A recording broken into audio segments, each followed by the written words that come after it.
नमस्कार, NB news देख रहे हैं आप और मैं हूं आपके साथ मुस्कान। स्वागत है आप सभी का स्वर्णिम मध्य प्रदेश और छत्तीसगढ़ के इस खास बुलेटिन में। छत्तीसगढ़ के मुख्यमंत्री भूपेश बघेल ने विधानसभा क्षेत्र पंडरिया अंतर्गत ग्राम इंदौरी में स्थित चंडी मंदिर में पूजा अर्चना कर प्रदेशवासियों की सुख समृद्धि और खुशहाली की कामना की। इसके साथ ही सीएम भूपेश बघेल ने भेंट मुलाकात कार्यक्रम को भी संबोधित किया। इस दौरान सीएम ने इंदौरी वासियों की समस्याओं को सुना। साथ ही मुख्यमंत्री ने कहा कि इस साल 1 नवंबर से धान खरीदी शुरू की जाएगी और छत्तीसगढ़ के किसानों को उचित मूल्य दिया जाएगा।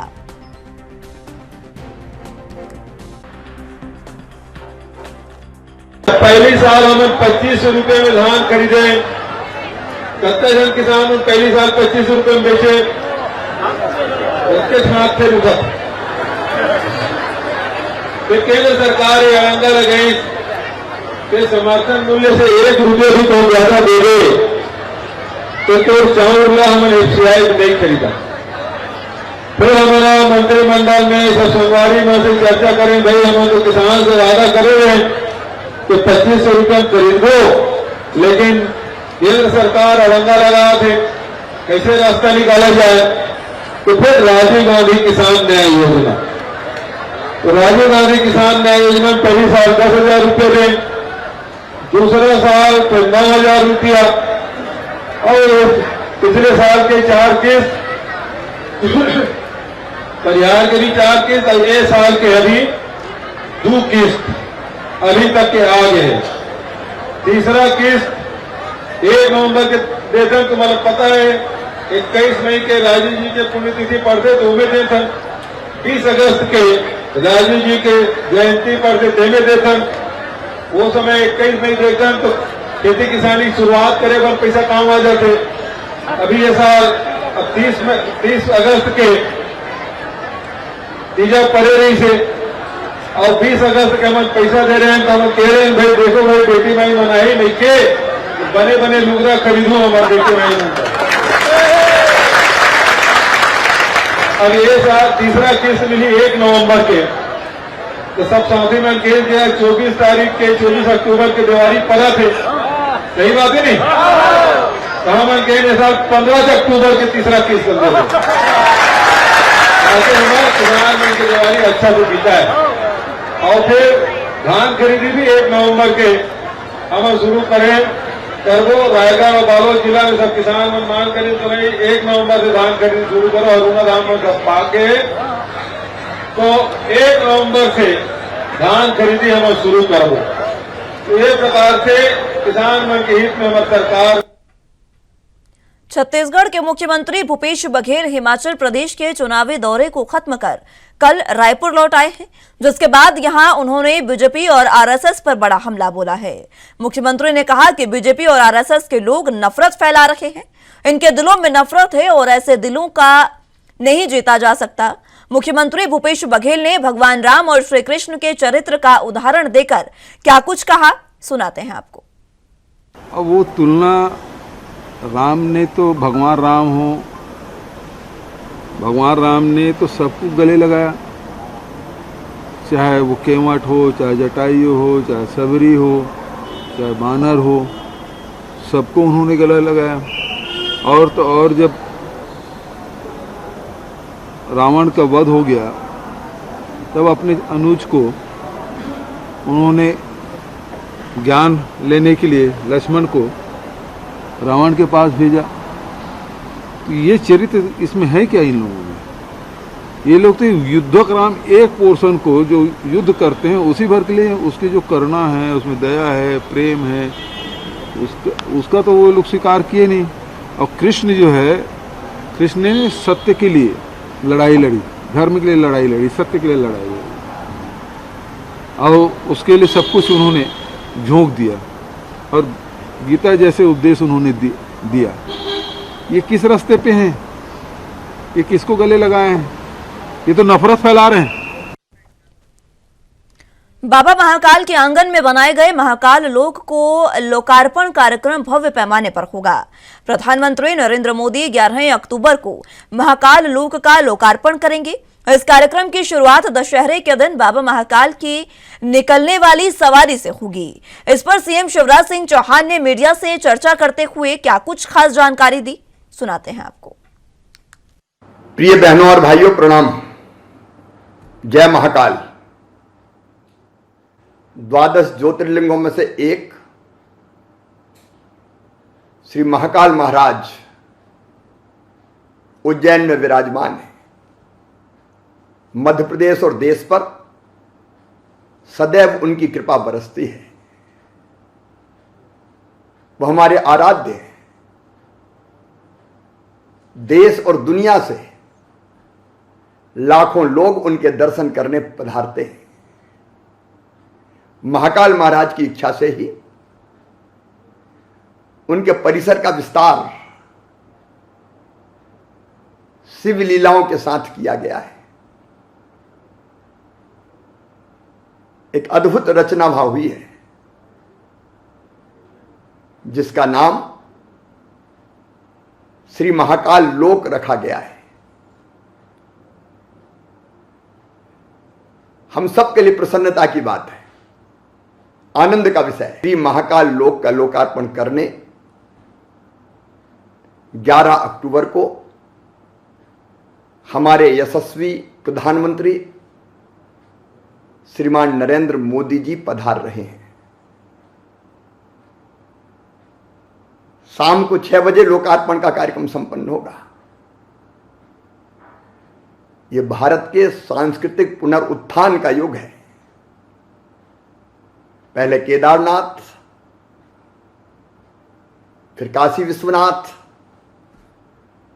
अब महाकाल बाबा। प्रधानमंत्री जी के हाथों से लोकार्पण होगा। मेरी आपसे अपील है कि इस पल के साक्षी बने। अगर उज्जैन ना आ सकें तो अपने गांव के मंदिर में दीपक जलाएं, साज सज्जा करें, वहां भजन हो, कीर्तन हो, पूजन हो, अभिषेक हो, आरती हो, और सारा गांव फिर अपने मंदिर के प्रांगण में बैठकर। कांग्रेस अध्यक्ष पद के चुनाव के लिए मल्लिकार्जुन खड़गे और शशि थरूर समेत झारखंड के कांग्रेस नेता केएन त्रिपाठी ने भी कांग्रेस अध्यक्ष पद के लिए नामांकन दाखिल किया। तो वहीं इससे पहले दिग्विजय सिंह ने ऐलान कर दिया कि वे अध्यक्ष पद का चुनाव नहीं लड़ेंगे। उन्होंने कहा कि मैं मल्लिकार्जुन खड़गे का प्रस्तावक बनूंगा। आगे उन्होंने क्या कुछ कहा, सुनाते हैं आपको। मैंने जीवन भर कांग्रेस के लिए काम किया है और जीवन भर काम करता रहूंगा। मेरी निष्ठा, मैं कह चुका हूं, 3 बातों पर मैं समझौता नहीं करता। पहली बात, दलित, आदिवासी और गरीब का पक्ष, इस पे मैं समझौता नहीं करता। दूसरा है सांप्रदायिक सद्भाव बिगाड़ने वालों के साथ मैं कभी समझौता नहीं करता। उनके खिलाफ मैं लड़ाई लड़ूंगा और लड़ता रहा हूं।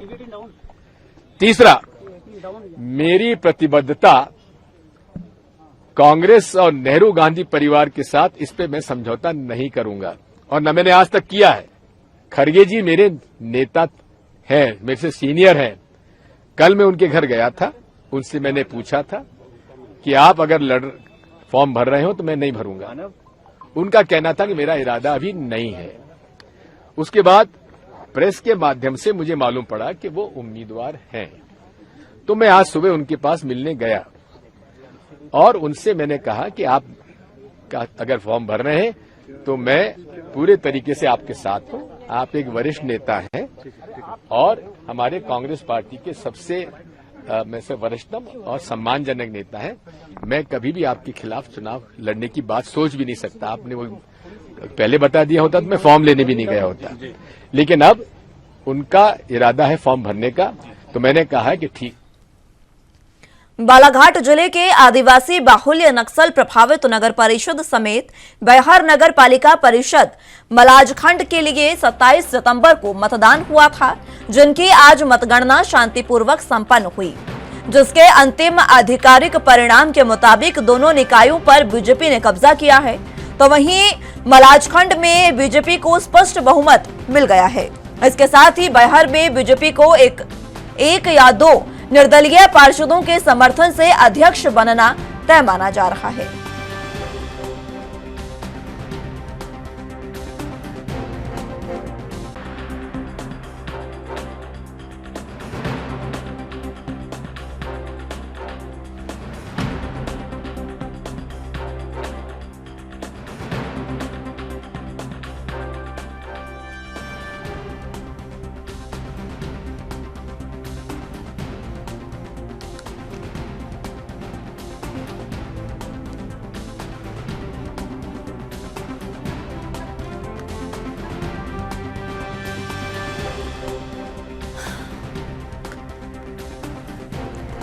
बालाघाट जिले के आदिवासी बाहुल्य नक्सल प्रभावित नगर परिषद समेत बैहर नगर पालिका परिषद मलाजखंड के लिए 27 सितंबर को मतदान हुआ था, जिसकी आज मतगणना संपन्न हो गई है। इसके अंतिम आधिकारिक परिणाम के मुताबिक दोनों निकायों पर बीजेपी ने कब्जा कर लिया है। आपको बता दें कि अब बीजेपी का एक या दो निर्दलीय पार्षदों के समर्थन के साथ अध्यक्ष बनना भी लगभग तय माना जा रहा है।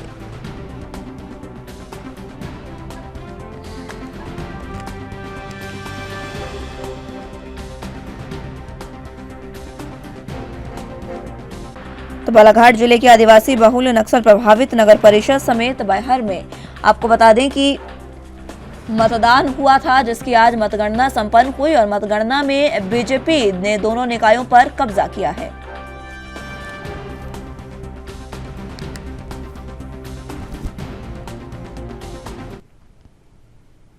मुख्यमंत्री शिवराज सिंह चौहान ने बुधनी के ग्राम पंचायत तालपुरा में मुख्यमंत्री जन सेवा अभियान के तहत आयोजित कार्यक्रम में हिस्सा लिया। इस दौरान सीएम ने लाभान्वित हितग्राहियों को स्वीकृति पत्र और सामग्री का प्रतीक स्वरूप वितरित किया।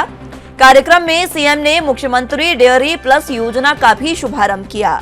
इस दौरान उन्होंने आवेदकों की ओर से प्रस्तुत किए गए आवेदनों का निराकरण करने के अधिकारियों को निर्देश दिए। साथ ही स्वयं आवेदकों से चर्चा कर उनकी समस्याओं को सुना। मुख्यमंत्री ने निर्देश दिए कि मुख्यमंत्री जनसेवा अभियान के शिविर आमजनों को योजनाओं से लाभान्वित करने के लिए लगाए जा रहे हैं।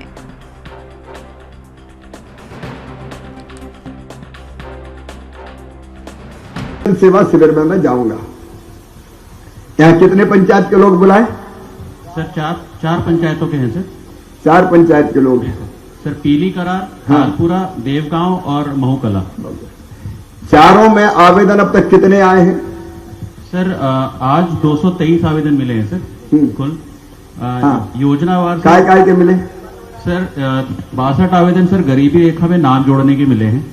33 आवेदन जो मिले सर उसमें कई जन्म प्रमाण पत्र सर नहीं बने थे यहाँ पर तालपुरा में आदिवासी मोहल्ले में मछली खो के, उसके मिले सर। उसमें से 21 आज बना भी दिए हैं। 54 आवेदन सर प्रधानमंत्री आवास के मिले, जिसमें आवास प्लस वाले नाम भी हैं और मुख्यमंत्री जन आवास के लिए भी हैं। तो उसमें 39 नाम ऐसे जो ऑलरेडी सूची में है सर, तो उनका निराकरण हो जाएगा सर। वृद्धावस्था पेंशन के सर 13 केसेस मिले हैं जो पहले नहीं सैंक्शन हुए थे, जो अभी वृद्ध में आए, वो 13 के 13 सर सैंक्शन कर दिए हैं। 5 सर विधवा पेंशन के आवेदन मिले हैं सर, वो 5 अभी सैंक्शन कर दिए हैं। उज्ज्वला के लिए सर 22 लोगों ने आवेदन किया है सर, तो उनकी केवाईसी करा के सर उनको भी दे देंगे। उज्ज्वला का सर जिले में जो लक्ष्य था 1,54,000 का, वो हम पूरा कर चुके हैं। उसके बावजूद सर करीब 7-8 हजार और आवेदन हमको मिले हैं, उसको भी सर हम गैस कनेक्शन करा रहे हैं।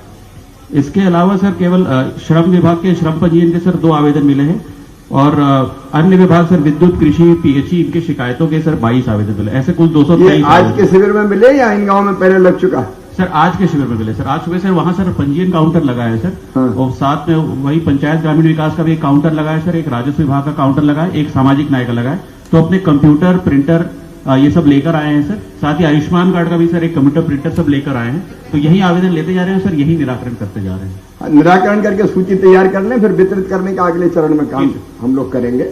देखो बहनों और भाइयों, ये काम में इसलिए पूरे मध्य प्रदेश में हम कर रहे हैं कि दरखास्त लेके जनता को दर दर घूमना नहीं पड़े, इस दफ्तर में, उस दफ्तर में, उस दफ्तर में। सीधे हर पंचायत में शिविर लगे, सरकारी अधिकारी कर्मचारी वहां बैठे, आवेदन ले और उसके बाद पूरी प्रक्रिया करके उनका निराकरण कर दे। अब जब मामा खुद ही जनता का सेवक है तो कलेक्टर हो चाहे कमिश्नर हो, सबको जनता का सेवक रहना।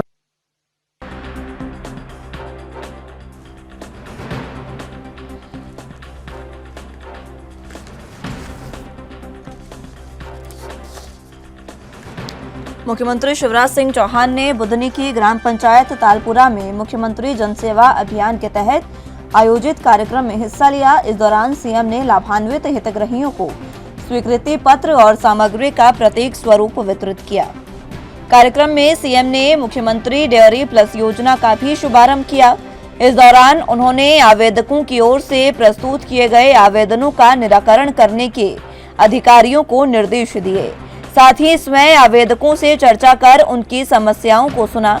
मुख्यमंत्री ने निर्देश दिए कि मुख्यमंत्री जनसेवा अभियान के शिविर आमजनों को योजनाओं से लाभान्वित करने के लिए लगाए जा रहे हैं।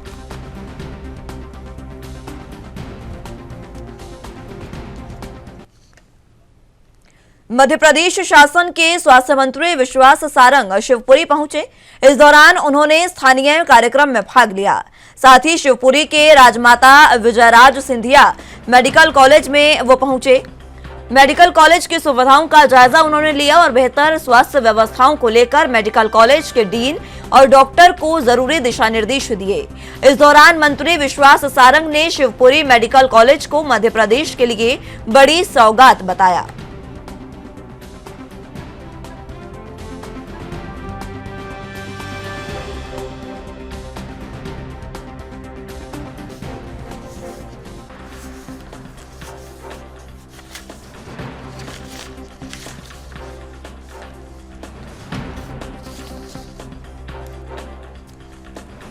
मध्य प्रदेश शासन के स्वास्थ्य मंत्री विश्वास सारंग शिवपुरी पहुंचे।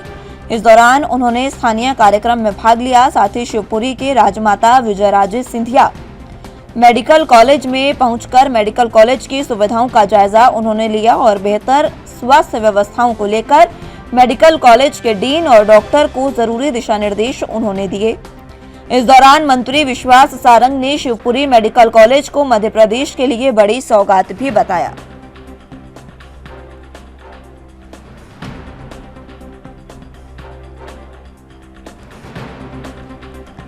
तो बता दें कि मध्य प्रदेश शासन के स्वास्थ्य मंत्री विश्वास सारंग शिवपुरी पहुंचे। इस दौरान उन्होंने स्थानीय कार्यक्रम में भाग लिया।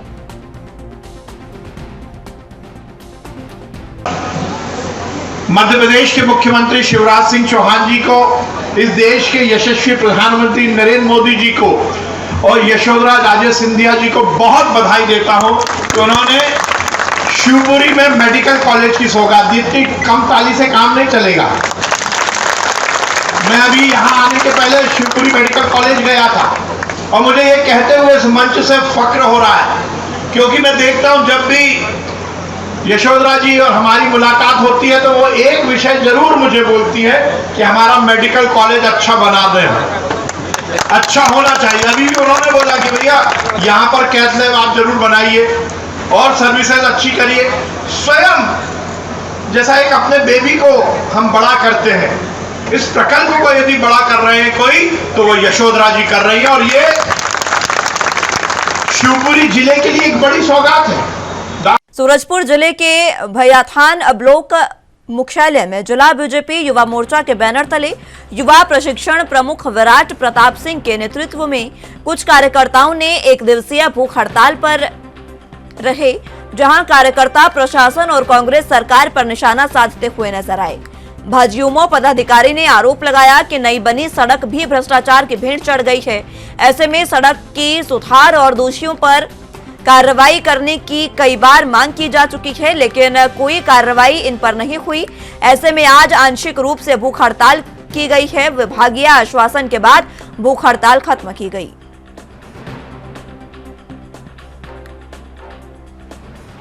मैं विराट प्रताप सिंह, भाजयुमो जिला सूरजपुर में मैं पदाधिकारी हूँ और निवास मेरा भैयाथान समौली में। किन मुद्दों को लेकर आज भूख हड़ताल पे बैठे हैं? देखिए, भूख हड़ताल को लेकर के बैठने का एक बहुत ही विशेष विषय है। हम लोगों ने 2-3 माह पूर्व कई सड़कों को लेकर के ज्ञापन दिए थे, जिसमें कुछ सड़कें इस प्रकार से बनी थी, जिसमें मुख्य रूप से आपके ओड़गी से लेकर बिहारपुर तक का मार्ग, जिसमें पूरी तरह से भ्रष्टाचार से लिप्त वो सड़क हो चुकी है।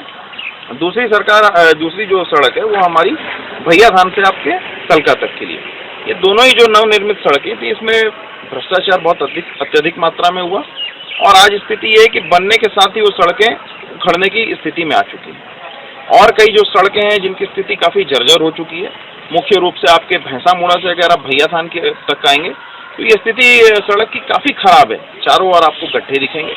फिर आप भैया थान से सूरजपुर की ओर निकलिए, वही स्थिति आपकी इस सड़क की है। और भी उनसे जुड़ी हुई कई सड़कें हैं जिसके संबंध में हमने पूर्व में ज्ञापन दे चुके हैं, कई बार शिकायतें की, कई बार निवेदन किए, आवेदन दिए, लेकिन आज तक न उस पर कोई ठोस कार्रवाई हुई और न ही उन सड़कों की मरम्मत और दुरुस्तीकरण का कार्य किया गया। इसी को लेकर आज हम भूख हड़ताल पे हैं। अगर हमारी मांगें मांग ली जाती हैं, जल्दी काम को कर लिया जाता है तो ठीक है, और नहीं तो अभी ये सिर्फ शुरुआत है, आगे बहुत लड़ाई है। और इसी के साथ हम लोग इस बार तो 1 दिन का आंशिक हड़ताल कर रहे हैं। अगर ये मांगें नहीं मानी जाती हैं तो हम भविष्य में अनिश्चितकालीन हड़ताल पर बैठेंगे और विरोध प्रदर्शन का अपना जो हमारे मध्य प्रदेश में मुख्यमंत्री सेवा योजना के तहत पंचायत और नगरीय स्तर पर लोगों की समस्याओं को लेकर शिविर लगाए जा रहे हैं। वहीं भिंड के उमरी में भी मुख्यमंत्री सेवा योजना शिविर का आयोजन किया गया, जिसमें विधायक संजीव सिंह, जनपद सीईओ, पटवारी, सचिव, सरपंच और संबंधित विभाग के कई अधिकारी कर्मचारियों ने भाग लिया।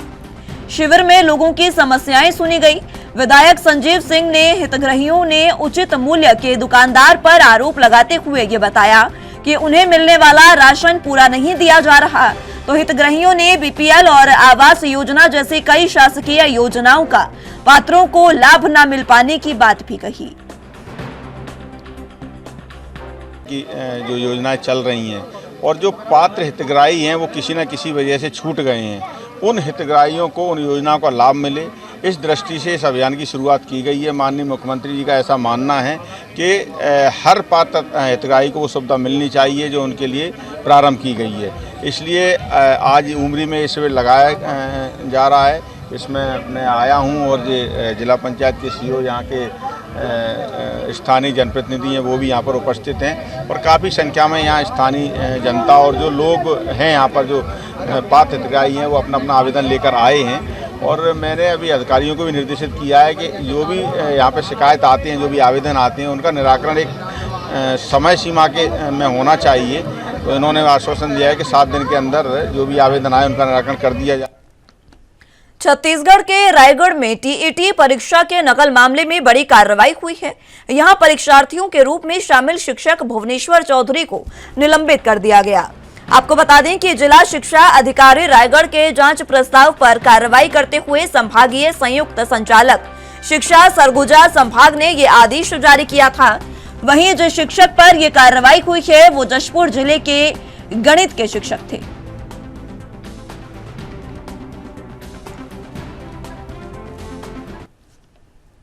छत्तीसगढ़ के सरगुजा स्वास्थ्य मंत्री टीएस सिंहदेव के अंबिकापुर स्थित बंगले पर भाजपाइयों ने घेराव किया।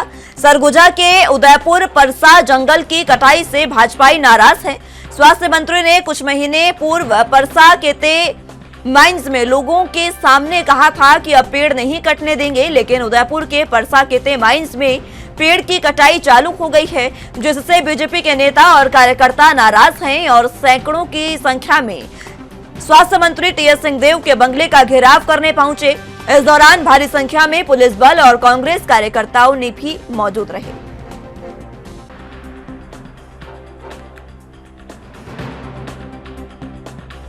कल भारतीय जनता पार्टी के सभी नेता और कार्यकर्ता कल जो प्रभावित क्षेत्र है जहां पर पेड़ कटाई हो रही है, हसदेव और अरण में परसा केते क्षेत्र में, वहाँ गए थे और वहाँ जंगल के बीच में पुलिस ने हम सबको बलपूर्वक रोका, अंदर जाने नहीं दिया।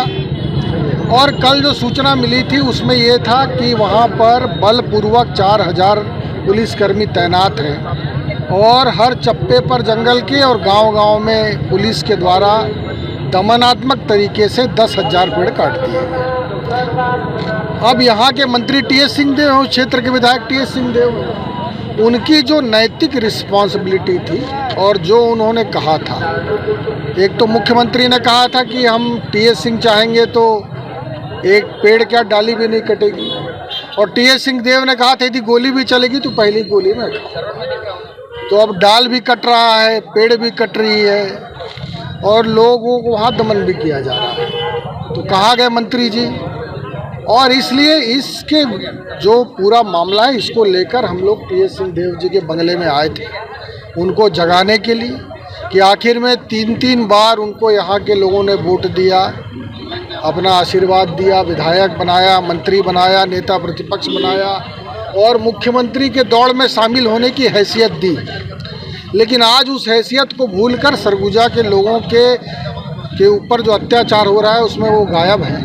इसको लेकर बीजेपी आज उनके दरवाजे को खटखटाने के लिए आई थी और यहाँ भी पुलिस बल तैनात है और खुद मंत्री जी लापता हैं। तो अब यहाँ से हम लोग वापस जा रहे हैं आंदोलन के बाद। आपने कहा कि टीएस गोली भी खाएंगे, आखिर ये गोली चलाएगा कौन? नहीं, टीएस सिंहदेव जी ने स्वयं कहा था कि जब भी गोली चलेगी, चलाने वाला कौन हो रहा है? भैया सवाल ये। उन्होंने अब जिसके लिए भी कहा हो, पुलिस प्रशासन या जो भी गोली चलाएगा तो पहली गोली मैं खाऊंगा यदि जंगल कटेगा तो। फिलहाल के लिए स्वर्णिम मध्य प्रदेश छत्तीसगढ़ में मेरे साथ बस इतना ही। तमाम अहम खबरों के लिए आप देखते रहिए ANB न्यूज। नमस्कार।